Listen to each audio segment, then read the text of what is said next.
Kapolda Sulawesi Selatan, Irjen Pol Juhandani Raharjo Puro, memberikan klarifikasi resmi guna meluruskan informasi simpang siur terkait kematian Bribda DP, 19. Dalam sesi doorstop di Polres Pinrang, Senin 23 Februari, pihak kepolisian dengan tegas membantah laporan awal yang menyebutkan korban meninggal akibat membentur-benturkan kepala sendiri. Berdasarkan pembuktian saintifik, tim penyidik menemukan ketidaksesuaian fatal antara laporan tersebut dengan fakta yang ditemukan di lapangan. Hasil pemeriksaan medis oleh Bidang Kedokteran dan Kesehatan, Bidokes, Polda Sulsel mengonfirmasi adanya sejumlah luka lebam pada tubuh korban yang mengindikasikan tindakan kekerasan berat. Irjen Pol Juhandani menegaskan bahwa kepolisian tidak percaya begitu saja pada laporan sepihak.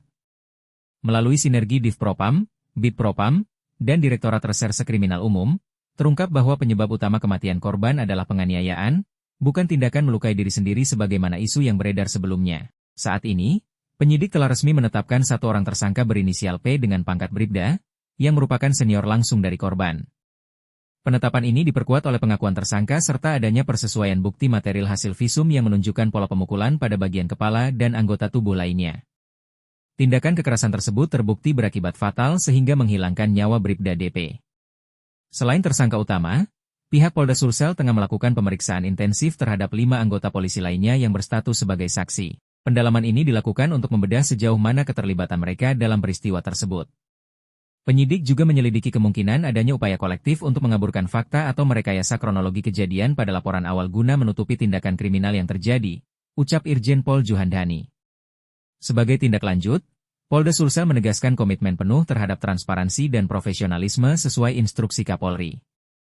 Tindakan tegas tanpa kompromi akan diambil terhadap setiap anggota yang terbukti melanggar hukum pidana maupun peraturan disiplin. Selain proses pidana umum, para oknum yang terlibat akan segera dihadapkan pada sidang kode etik profesi Polri guna memberikan kepastian hukum secara kedinasan dan ancaman pemecatan jika terbukti melanggar. Meski korban dilaporkan sempat dalam keadaan sadar saat dilarikan ke rumah sakit, tim penyidik masih bekerja maraton untuk mendalami motif di balik penganiayaan ini. Keberhasilan mengungkap fakta asli dalam waktu kurang dari 24 jam ini menjadi bukti keseriusan Polda Sulsel dalam respons keresahan masyarakat dan pihak keluarga. Kepolisian berjanji akan terus menyampaikan perkembangan kasus secara terbuka hingga proses hukum tuntas di pengadilan. Berita yang kemarin simpang siur di tengah kita, benar kami sampaikan bahwa telah meninggal Dirja Pratama, di mana laporan awal yang kami terima yang bersangkutan meninggal karena membentur-benturkan kepala. Itu pertama kita mendengar laporan. Namun kita tidak percaya begitu saja. Kami langsung mengecek kebenaran tersebut. Secara saintifik kami buktikan apa yang disampaikan oleh anggota yang menyampaikan dia membentur-benturkan kepala tidak benar.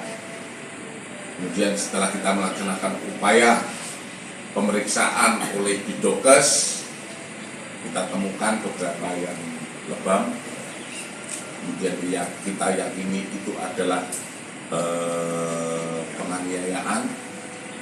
Dan dengan kerja keras kami dari Divpropam, kemudian Direktorat Kriminal Umum, kami bisa membuktikan bahwa telah terjadi penganiayaan terhadap korban, di mana saat ini kami sudah mengamankan satu orang tersangka sesuai dengan pengakuan yang dilakukan. Namun kita tidak percaya begitu saja, karena kami masih melihat keterlibatan lainnya. Saat ini secara intensif kami memeriksa lagi 5 orang lagi. Keterkaitannya seperti apa? Tapi dari keterangan salah satu tersangka yang kita yakini oleh penyidik dengan pembuktian, kita menetapkan satu orang tersangka atas nama P, pangkat Bribda, yang merupakan senior dari korban. Kemudian kami, dalam hal ini Bapak Kapolri, kemudian kami di jajaran Polda Sulsel akan terus berkomitmen memberikan hal yang memang kita dapatkan anggota melanggar pidana, melanggar peraturan, kami akan melaksanakan upaya-upaya penindakan tegas. Dan kami akan transparan bahwa proses berjalan secara profesional dan dalam waktu dekat kepada anggota yang terlibat kita akan melaksanakan proses secara etika, yaitu dengan proses kode etik yang kiranya nanti bisa memberikan kepastian hukum secara kedinasan maupun nanti juga dia akan mempertanggungjawabkan secara pidana kepada yang bersangkutan. Mungkin sementara itu untuk perkembangan kepada 5 orang lagi saat ini masih dalam proses pemeriksaan. Tentu saja dalam proses pemeriksaan itu kita memerlukan bukti-bukti baik secara material ataupun pembuktian lainnya.